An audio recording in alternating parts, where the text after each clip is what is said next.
বিশ্বকাপে আজ দুইটা ম্যাচ অনুষ্ঠিত হয়েছে, যেখানে Canada versus Bosnia, USA versus Paraguay. কেমন হয়েছে বিশ্বকাপের দ্বিতীয় দিনের দুইটা ম্যাচ? দুর্দান্ত বলতে হবে কানাডা ভার্সেস বসনিয়ার ম্যাচটা।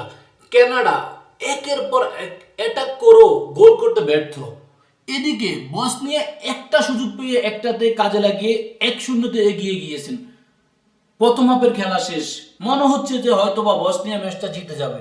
যেভাবে তারা ডিফেন্স করতেছিল আর কানাডা একের পর এক অ্যাটাক করতেছিল, কিন্তু গোলের দেখা পাচ্ছিল না। শেষ মুহূর্তে 79 মিনিটে যে কানাডা একটা গোল করে একে একে ম্যাচটা শেষ করে।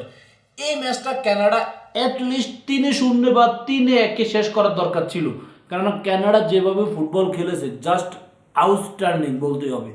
এদিকে ইউএসএ ভার্সেস প্যারাগুয়ে, যে প্যারাগুয়ে আর্জেন্টিনা, ব্রাজিল বা বড় বড় দলগুলোর বিপক্ষে কি দারুণ ফুটবল খেলতো, মনে হচ্ছে যে হারাইয়া দিবে প্রতিপক্ষকে, কিন্তু আজকে ইউএস এর বিপক্ষে তারা পাত্তাই পেল না বলতে হবে। 4-1 গোলের বিশাল ব্যবধান হেরেছে। আমি মনে করি প্যারাগুয়ের এটার পিছনে কি, আমি রহস্যটা বুঝতে পারলাম না, কিন্তু ইউএসএ যে ফুটবলটা দেখিয়েছে আজ, ভাই দুর্দান্ত, আউটস্ট্যান্ডিং। তারা হয়তো বা রাউন্ড অফ 32 বা রাউন্ড অফ 16-ও চলে যেতে পারে।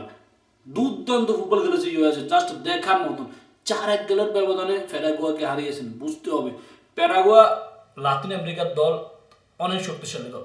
আমরা সবাই জানি, যারা কোপা আমেরিকা এবং কি বিশ্বকাপ দেখি, প্যারাগুয়া প্রায় প্রত্যেকটা বিশ্বকাপে কোয়ালিফাই করার জন্য অনেকটাই ফাইট করে। তো দুর্দান্ত দুইটা ম্যাচে বলতে হবে, দুইটা ম্যাচই ইউএসএ তো সহজ জয় পেয়েছেন, কিন্তু কানাডার এই ম্যাচটা জয় পাওয়া দরকার ছিল বলে আমি মনে করি। কানাডা যে লেভেলের ফুটবল খেলেছে, তাদের নামের সাথে সুবিচারটা করতে পারে নাই, কেন তাদের হোম গ্রাউন্ডে খেলা দর্শক তাদেরকে যেভাবে করেছেন, তারা কাজে লাগাইতে পারে নাই, ব্যর্থ হয়েছেন কানাডা।